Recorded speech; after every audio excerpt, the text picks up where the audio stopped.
Nosotros nos hemos movido por el campo toda la vida. Yo tengo 66 años y me he movido pues, por el campo 55.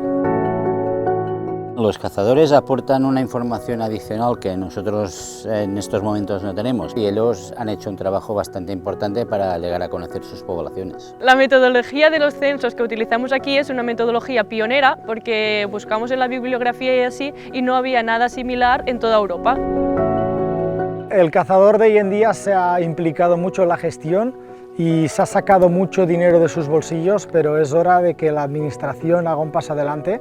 Ya está empezando, pero cada vez más tiene que cofinanciar los proyectos para preservar todos los ecosistemas. Nos hacen ver un mapa que igual hace 20 años no lo teníamos con tanta claridad. Con la colaboración de la Federación de Caza hemos tenido que empezar ya a hacer algunos estudios y algunas acciones. Al final nos ayuda al colectivo, a todo el ecosistema del delta, que es muy frágil, a tener una mejor conservación.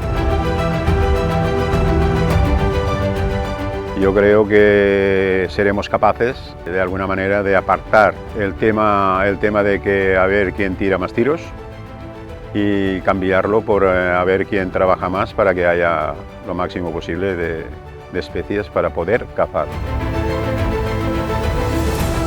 El cazador no solo tiene que cazar, sino que también tiene que gestionar y tiene que mejorar el hábitat o ayudar a conservar. Esto es un cambio, para mí personalmente, muy importante. Se pueden hacer pruebas, se pueden hacer todo lo que quieran, pero más tarde o más temprano tendrán que volver a los puntos de inicio, porque si no, no funciona. Es muy señorito el delta, se afecta muy rápido.